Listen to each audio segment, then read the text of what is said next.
پیغمبر صاحب فرمایي ما جنت ته وکتل، جنت ته چې ما سر ورپورته کوي چې ومې کتل ټول تقریبا غریبان مسکینان ضعیفان خلک ول.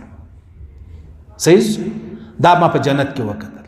او چې کله بیا زه دواړم دوزخ ته، ما دوزخ ته وکتل، په دوزخ کې اکثر پیغمبر علیه الصلاة والسلام فرمایي پاکې زنانې ولې، پاکې ښځې ولې.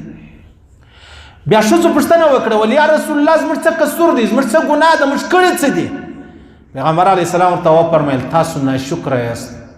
ول د الله ناشکري مې کړې ده؟ ول نه نه، د خپل خاوند ناشکري کوئ.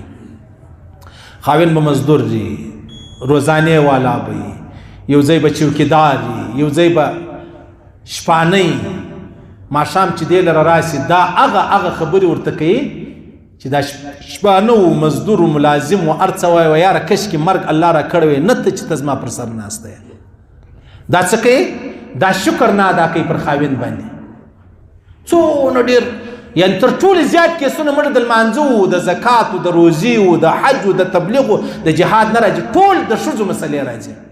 مولوي صاحب د کور والا سره دومره په عذاب یم، دومره تنګ یم، یو وایي 3 میاشتې کېږي چې زما کور والا د پلار کره ناسته ده نه راځي، بل وایي 5 میاشتې کېږي چې زما کور والا د پلار کره ناسته ده نه راځي.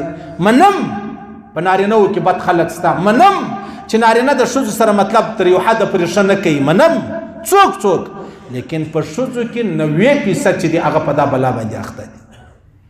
د خاوند ناشکري او د پرېدي میړه بیا شکر گزاري.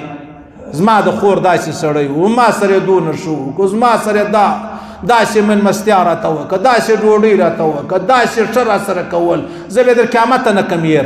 دا غریب چې خپله وینه ورباندې وخوړله دا ورته وایي تا زما سره ګر سره کړي څه دي. الله رسول فرمایي په زنانو کې دا خبره چې ده هغه ستا.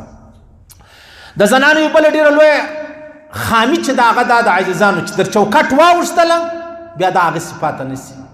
په کور کې حیاداره ده، شرمناکه ده، پردهداره ده، چې دا تر کور راووتله بیا حیام ځینې پاته سي، پردم ځینې پاته سي، هغه شرم هم ځینې پاته سي. په رخشه کې دا ناسته یي دا وایي چې رخشې والا نو ما څه پېژنې، که په زوره ګایېږي، که چپه ګایېږي، که بې ادبه ګایېږي، دا وایي دا نو ما څه پېژنې. دا ډریور تا نه پېژنې، الله دې پېژنې، او په دا خاطر به الله بیا تا ته جهنم چې دی هغه درکوي. صحیح. څونه ډېرې زنانې زموږ داسې سته چې هغه د خپل لباس داسې جوړ کړی دی لکه نه لباس، کې لباس نه وای اغوستی دا به دغسې وایي لکه اغوستی چې دی. صحیح سول هېڅ فرق نه کېږي. دا د الله رسول لعنت عمر باندې ویلی دی او دا یې د قیامت غټ علامه هم ښوولې ده. د الله رسول فرمایي لعنت یې پر هغه زنانه چې دا د باندې راوځي پیشن وکړي، لعنت یې پر هغه زنانه چې دا د باندې راوځي خوشبو ولګوي، لعنت یې پر هغه زنانه چې دا د باندې راووتله دا په هغه انداز روانه ده چې هغه انداز د دې دپاره په کار نه دی. صحیح سو.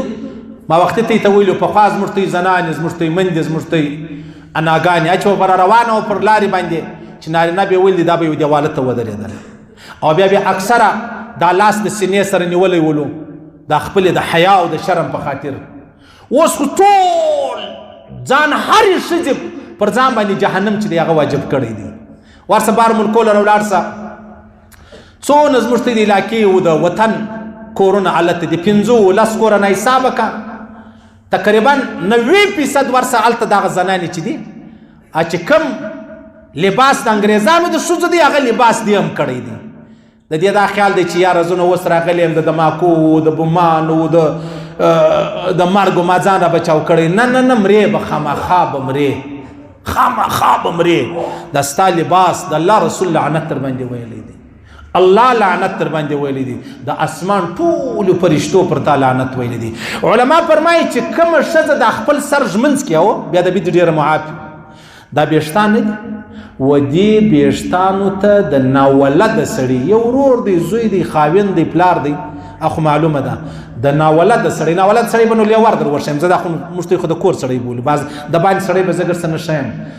د لیوره دورېندار چې په کم برش یا ژمنځ باندې سر ژمنځ کړی دی په دغه کې هغه بیشتان بند یا د دغه لیوره و د بیشتانو ته کتل داسې حرام دی لکه د خپلې ورېندارې و سر ته کتل حرام دي. پخوا خو زموږ ته زنانې وې هغه به ډېرې محترمې وې، یو لفافه و کڅوړه به یې جوړه کړې وه، بیا به دا ویښتان وې ځای مطلب ټولول پټول بیا به یې ځای په خاورو کې پټول. اوس خو وروره علیحده کاروبار سلو، ورسه خلک ګرځي وروره د سر ویښتان د زنانو غواړي، کیلو یې په څو دی، بیخي په زرو روپۍ دي. علیحده یې دا کاروبار چې دی هغه جوړ کړ. د الله رسول پر داسې زنانو لعنت ویلی دی. صحیح سلو. بیا څو در څو به ته ژوندی یې، 15 ورځې 10 ورځې 50 ورځې به ژوندی یې، یوه ورځ هغه را روانه ده چې ستا به زقندن وي زقندن. صحیح سلو. شپې راپور څنده بهر سه یو چا میسیج راته کړی زموږ ډېر ښه ملګری دی، لور یې هلته بیماره وه، ډېره بیماره وله، ډېر خوارۍ ورسره وکښلې، ډېرې مطلب علاجونه په وکړو. بیا میسیج را کړی مولوي صاحب چې هغه وفات شوله، ته به خامخا په جمعه کې دعا ورته کوې. مال پر دواړو سترګې کوم، ولې نه کوم. بیا بل ملګري راته ویل مولوي صاحب زما خور ده، ټول بچیان چې دي هغه ډېر د افسوس خبر، ټول بچیان یې کینسر دي.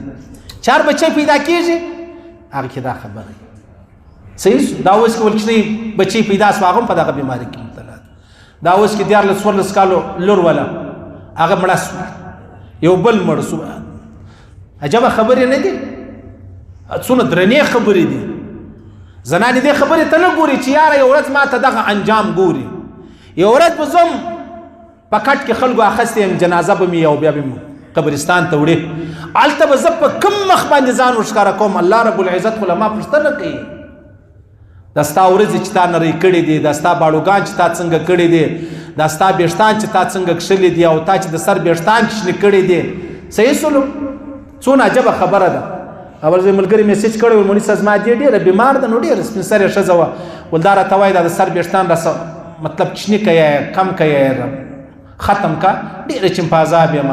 ول ما ورته مورې دا ګناه لري، دې راته ویل زویه ډېرې چمپازاب یم، پروا نه لري ما و ګناه سره پرېږدي. بیا ما ته میسیج وکړي، ما ورته ویلی د الله رسول فرمایي په اسمان کې دی فرښتې ستا، هغه وایي الله تعالی رضی حمد چې تا د زنانو زنانې تا د سر په ویښتانو ښایستې کړي دي، او تعالی رضی حمد چې نارینه دي په ژورو ښایسته کړي. دا علیحده فرښتې ذکر یې دغه دی.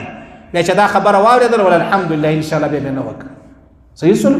هر سیکنډ تر بل بتر را روان دی، هر منټ تر بل بتر را روان دی. څوک د چا په حال باندې څه خبر دی؟